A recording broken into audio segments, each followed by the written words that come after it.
स्वागत है आप सभी को क्लास 10 के साइंस के एक और महा मैराथन वीडियो में। अगर आप भी मैट्रिक का एग्जाम 2024 में देने वाले हैं तो यह वीडियो आपके लिए काफी महत्वपूर्ण साबित होने वाला है, ठीक है। क्योंकि इस वीडियो में हम करेंगे पूरे साल की पढ़ाई, मात्र इस वीडियो में हम लोग करेंगे, ठीक है। अगर आप भी चाहते हैं कि साइंस में 80 में 80 अंक लाने के लिए तो इस वीडियो को पूरा जरूर देखिएगा, क्योंकि इस वीडियो में जो भी प्रश्न को बताया गया है वो हर साल रिपीटेड प्रश्न को बताया गया है, ठीक है।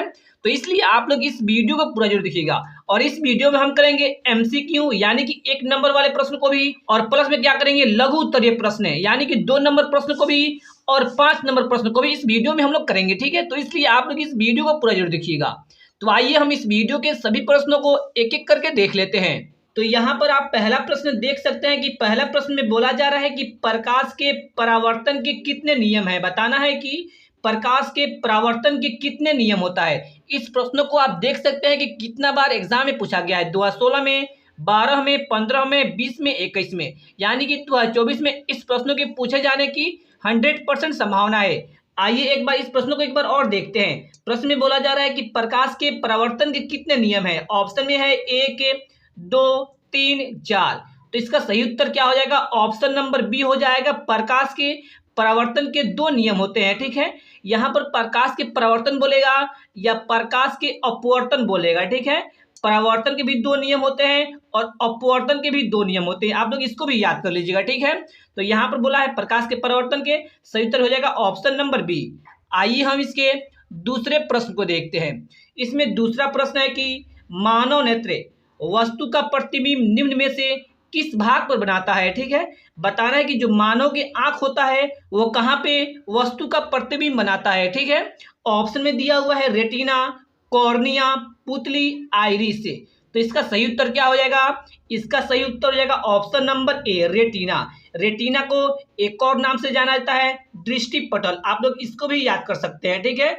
दृष्टि पटल, कभी कभी रेटिना न देकर कभी कभी दे देता है दृष्टि पटल। तो आप लोग इसको भी याद कर लीजिएगा कि मानव नेत्र वस्तु का प्रतिबिंब कहाँ बनाता है, दृष्टि पटल या रेटिना पर बनाता है, ठीक है। तो आप इस प्रश्न को भी देख सकते हैं कि 13 में, 14 में और 21 में पूछा गया है।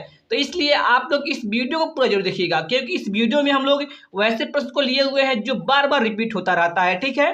तो आइए हम इसके तीसरे नंबर प्रश्न को देखते हैं, ठीक है। तो इसमें तीसरा नंबर प्रश्न देखिए क्या बोला जा रहा है।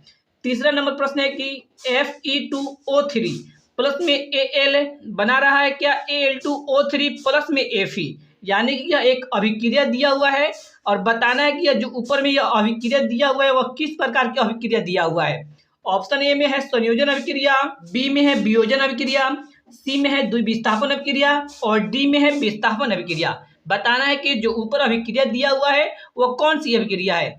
तो इसका सही उत्तर क्या हो जाएगा, ऑप्शन नंबर डी हो जाएगा, विस्थापन अभिक्रिया है। तो आइए हम इसको समझते हैं कि यह विस्थापन अभिक्रिया क्या होगा।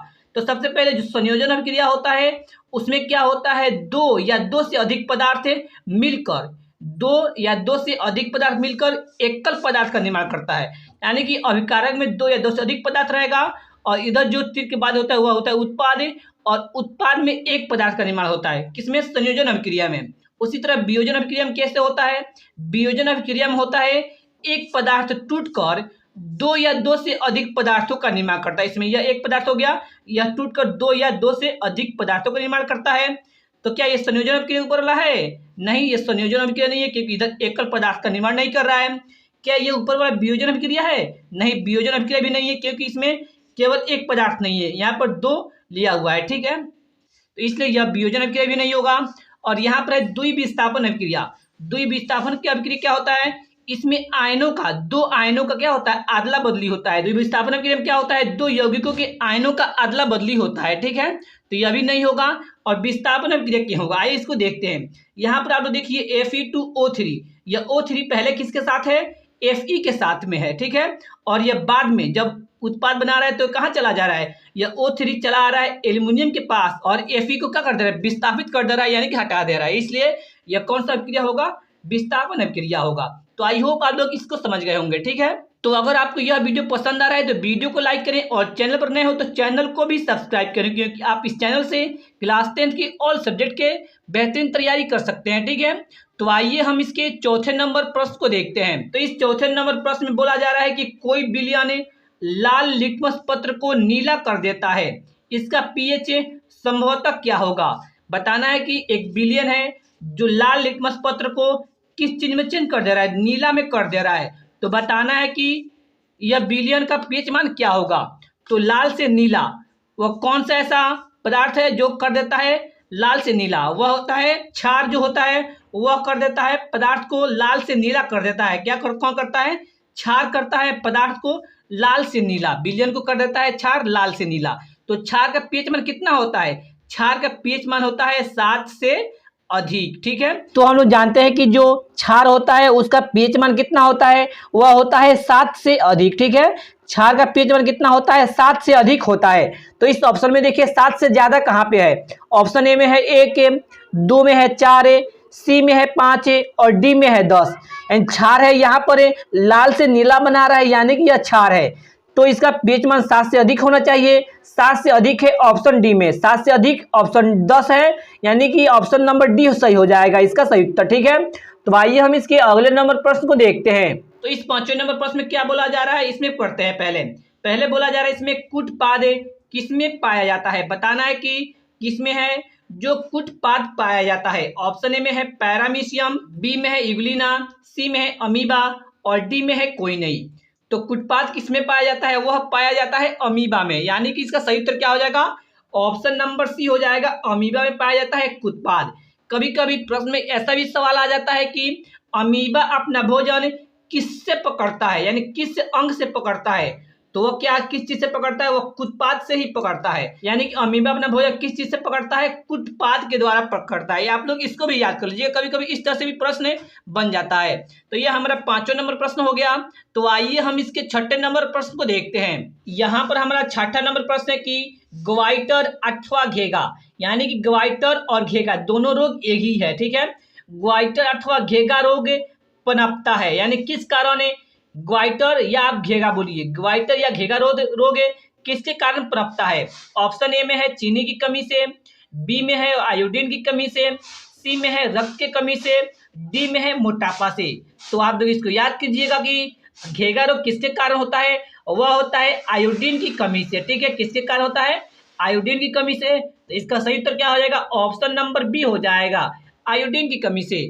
आप लोग इसको याद जरूर कर लीजिएगा। ठीक है, तो आइए हम इसके अगले नंबर प्रश्न को देखते हैं। अब यहाँ से हमारा शुरू होता है सब्जेक्टिव प्रश्न। ठीक है, तो इस सभी सब्जेक्टिव प्रश्नों को आप जरूर पूरा देखिएगा, क्योंकि आप इस सब्जेक्टिव प्रश्न को चुटकियों में याद कर सकते हैं समझ के। ठीक है, तो आइए हम पहले प्रश्न को पढ़ते हैं। हमें क्या करना है, इस प्रश्न में बोला जा रहा है कि प्रकाश के अपवर्तन से आप क्या समझते हैं। हमें क्या लिखना है, प्रकाश के अपवर्तन के परिभाषा लिखना है। ठीक है, तो आइए हम सबसे पहले इसके आंसर को पढ़ते हैं।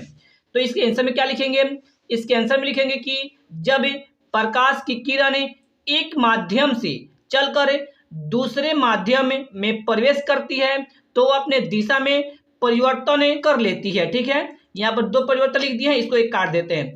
वह अपने दिशा में क्या कर लेती है, परिवर्तन कर लेती है।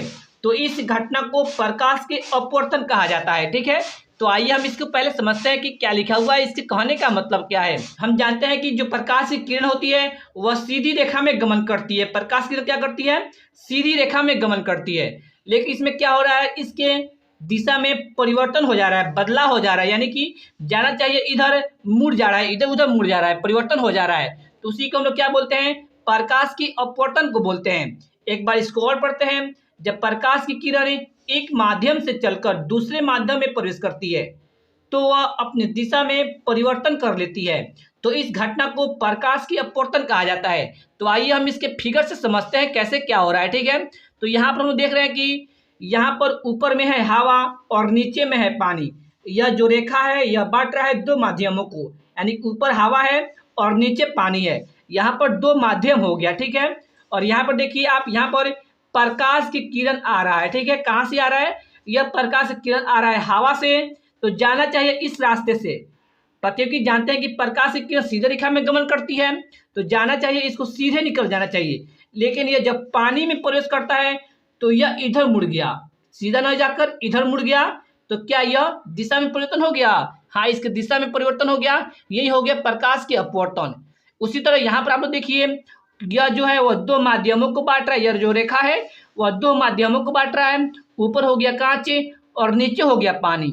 तो यहाँ पर देखिए प्रकाश की किरण कहाँ से जा रहा है, इधर से तीर पहले लगा हुआ है, यानी प्रकाश की किरण इधर से जा रहा है, पानी में से जा रहा है और ऊपर यहाँ पे भेटा गया इसको कांच। तो क्या किया, यहाँ पर जाना चाहिए, इसको इस रास्ते से जाना चाहिए, डैश डैश जो बनाए हुए हैं इस रास्ते से सीधे निकल जाना चाहिए। लेकिन ये जो कांच एक माध्यम भेटा गया तो क्या करेगा, ये इसके दिशा में बदल देगा, दिशा को बदल देगा यानी दूसरी दिशा में कर देगा। तो यही हो गया प्रकाश की अपवर्तन।